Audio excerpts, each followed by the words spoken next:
प्रिय विद्यार्थियों, ये छंद अध्ययन की तृतीय क्लास है।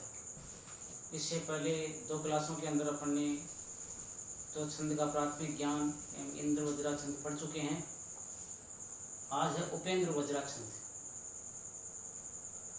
ये जो छंद है वार्णिक छंद है और 11 अक्षरों का छंद है। 11 वर्ण होते हैं इसमें प्रत्येक चरण में। 5 और 6 अक्षरों पर इसमें यति होती है। अब देखिए इसका लक्षण। उपेंद्र वज्रा, वज्रा जत जा जत जा ततो गौ गौ। छंद लक्षण का विश्लेषण देखिए। उपेंद्र वज्रा, उपेंद्र वज्रा छंद होता है जिसमें जय तय जा, जय का मतलब जगण, तगण, जगण, ततः, ततो वनिश के बाद में गौ 2 गुरुवर्ण होते हैं। अर्थात इस छंद में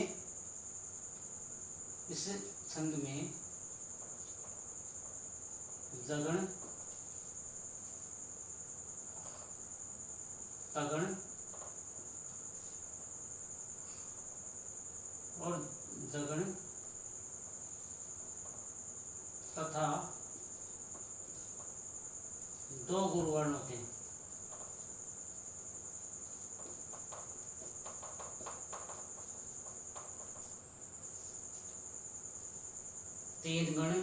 तीन गणों के 9 अक्षर और 2 गुरु, इस प्रकार से टोटल 11 अक्षर, 11 वर्ण होंगे। अब देखिए उदाहरण के माध्यम से सिद्ध करेंगे कि इस छंद में उपेंद्र वज्रा छंद है, इसमें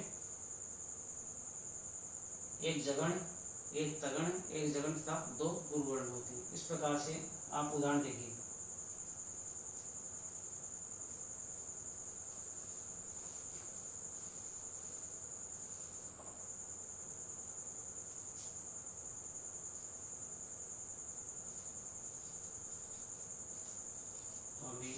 माता च पिता त्वमेव,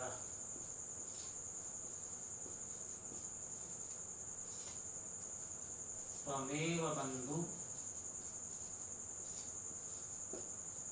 बंधु सखा त्वमेव,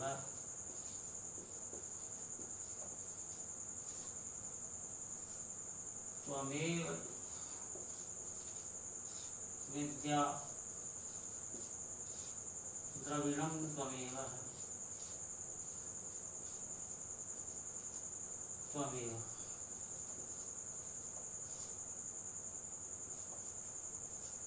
त्वमेव त्वमेव सर्वं मम देव देव, देव देव।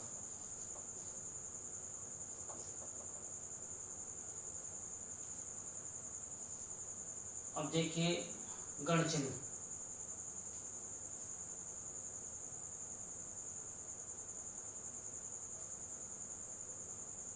ये बिना मात्रा वाला है, लघु आ गया। ये मात्रा कर्ण गुरु आ गया, ये लघु आ गया। इस प्रकार से जगण। ये मात्रा कर्ण गुरु आ गया, ये गुरु आ गया, ये लघु आ गया, ये आ गया तगण। ये ह्रस्व मात्रा कर्ण आ गया लघु, ये गुरु आ गया दीर्घ मात्रा कर्ण, और ये लघु आ गया। इस प्रकार से ये जगण। ये गुरु वर्ण आ गया, ये पदांत में होने कारण गुरु आ गया। आपको पहले बताया था कि पदांत में, पद के अंत में, चरण के अंत में है। गुरु वर्ण लघु हो सकता है और लघु गुरु वर्ण हो सकता है। जिस प्रकार से अपने को जैसी आवश्यकता होती है वैसी मान सकते हैं। इसमें यह स्वतंत्रता है छंद शास्त्र में। तो इस प्रकार से जगण, तगण, जगण और 2 गुरु वर्ण आ गए। पंक्ति के अंदर 11 वर्ण हो गए। द्वितीय पंक्ति में देखिए लघु आ गया, ये मात्रा कारण गुरु आ गया, ये लघु आ गया, ये आ गया जगन। ये संयुक्त अक्षर आगे होने के कारण गुरु आ गया, आधा अक्षर आगे इसलिए गुरु आ गया। ये भी आधा अक्षर आगे इसलिए गुरु आ गया, ये लघु आ गया तगन। तो लघु आ गया, ये मात्रा कारण गुरु आ गया, ये वह, ये लघु आ गया, ये जगन, और ये गुरु वर्ण आ गया, ये गुरु वर्ण आ गया, पदांत में गुरु वर्ण।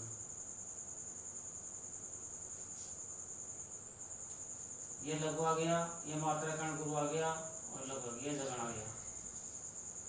ये संयुक्त अक्षर होने के कारण गुरु आ गया, ये आ के कारण गुरु आ गया, और ये लघु आ गया। इस प्रकार से तगन आ गया। ये रस्व ई है, इस कारण से लघु, और ये अनुस्वार के कारण गुरु आ गया, ये लघु आ गया, ये जगन, ये गुरु, ये पदांत में गुरु आ गया। ये लघु आ गया, ये मात्रा कारण गुरु आ गया, ये लघु आ गया, ये जगन आ गया। ये आगे संयुक्त स्वर्ण कारण गुरु आ गया, ये अनुस्वार कारण गुरु आ गया, ये लघु आ गया, ये तगन, ये लघु आ गया, ये गुरु आ गया, ये लघु आ गया, ये जगन, ये गुरु, ये पदांत में गुरु आ गया। इस प्रकार से प्रत्येक चरण में जगन, तगन, जगन और दो गौर वर्ण आ गए इसमें। अतः यह सिद्ध हो गया कि इस पद्य के अंदर है उपेंद्र वज्रा छंद है, वज्रा छंद।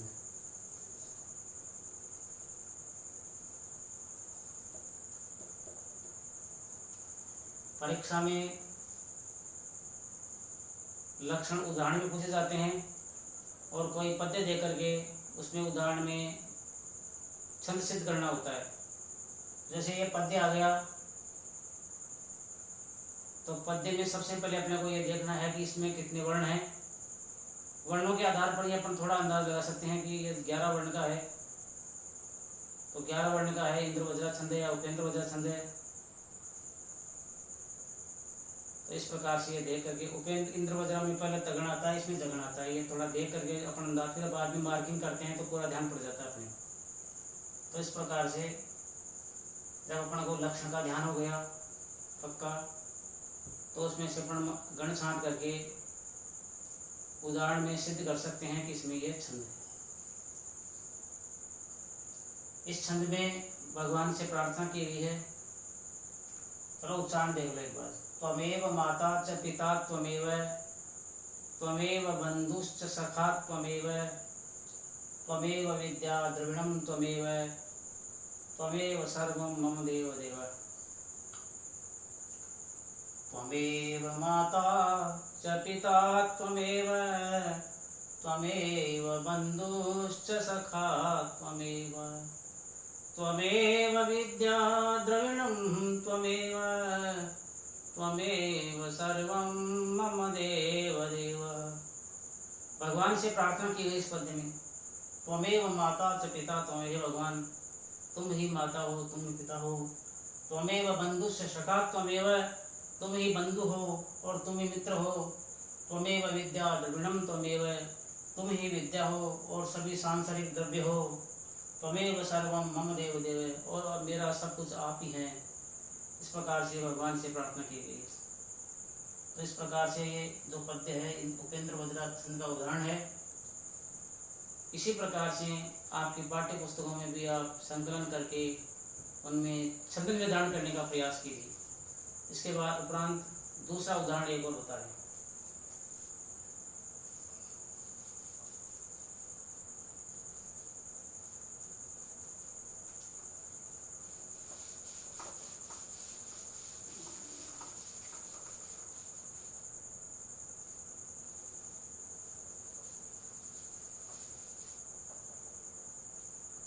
देखिए द्वितीय उदाहरण देखिए।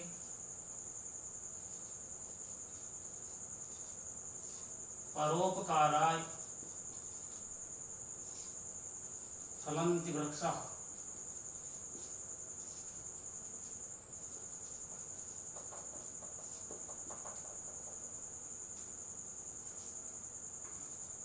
परोपकाराय वहन्ति नद्यः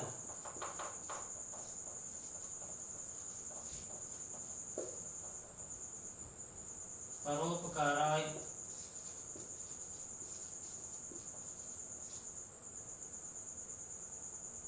दुहन्ति गावः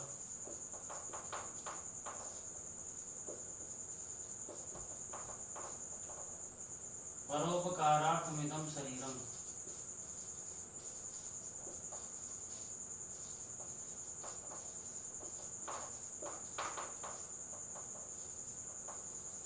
परोपकारार्थमिदं शरीरम्।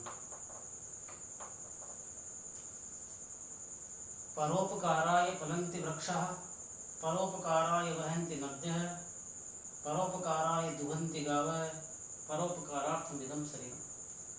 अब इसी प्रकार से गण निर्धारण करके सिद्ध करना है उपेंद्र वज्रासन।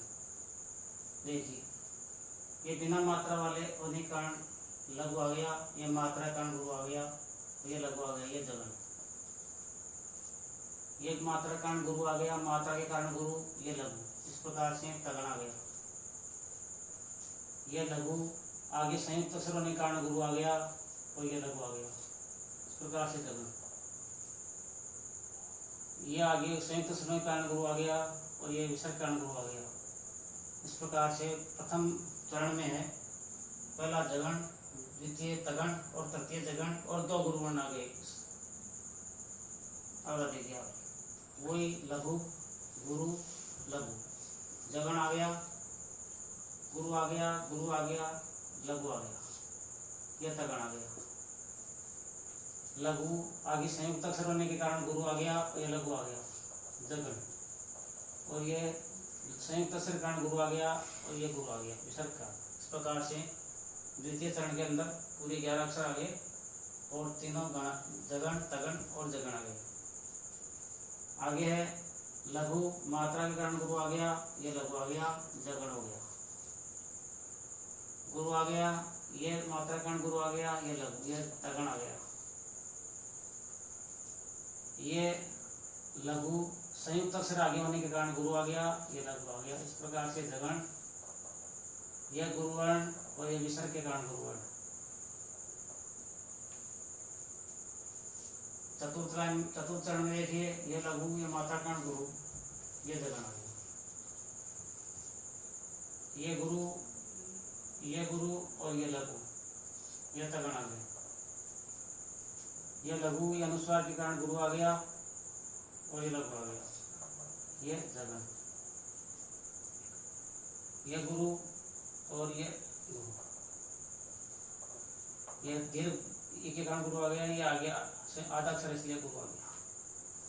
इस प्रकार से इस पद्य में चारों चरणों के अंदर जो निर्धारित गण हैं, जगन तगन जगन और दो गुरुवर्ण हैं, सारे उसी प्रकार से आ गए। इसलिए स्वतः सिद्ध हो गया कि इसमें भी उपेंद्र वज्रा छंद है।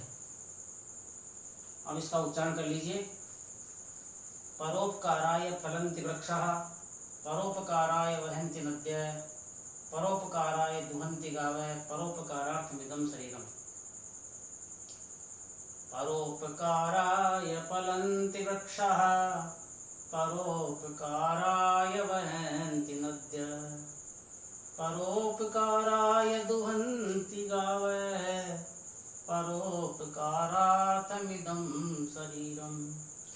परोपकाराय फलन्ति वृक्षाः, परोपकाराय वहन्ति नद्यः, परोपकाराय दुहन्ति गावः, परोपकारार्थमिदं शरीरम्। इस प्रकार से स्मरण करने का प्रयास करिए और कंठस्थ कीजिए। देखिए, ये जो पद्य है परोपकार से संबंधित है। सारे संसार में मनुष्य तो परोपकारी होता ही है, ये प्रकृति भी है, बड़ी परोपकारी है सबके लिए। देखिए, इस पद्य में बताया गया है परोपकाराय फलन्ति वृक्षाः, जितने भी फल वाले वृक्ष हैं, परोपकाराय फलन्ति वृक्षाः, वृक्षाः परोपकाराय फलन्ति, वृक्ष परोपकार के लिए फलते हैं। नद्यः परोपकाराय वहन्ति, नदियां परोपकार के लिए बहती है। गावः, गायें परोपकाराय दुहन्ति, परोपकार के लिए दूध देती है। इदं शरीरम परोपकाराय, और यह शरीर भी परोपकार, इसलिए मानव शरीर भी परोपकार के लिए है और होना चाहिए। इसलिए अपने को शिक्षाप्रद श्लोक है, और इस शिक्षाप्रद श्लोक से अपने को यही शिक्षा ग्रहण करनी चाहिए कि अपने को भी जीवन के अंदर कुछ परोपकार के कार्य में लगे रहना चाहिए, कुछ न कुछ परोपकार का कार्य अवश्य करना चाहिए। इस प्रकार से आपको ये 2 उदाहरण बताए हैं उपेंद्र वज्रा छंद के।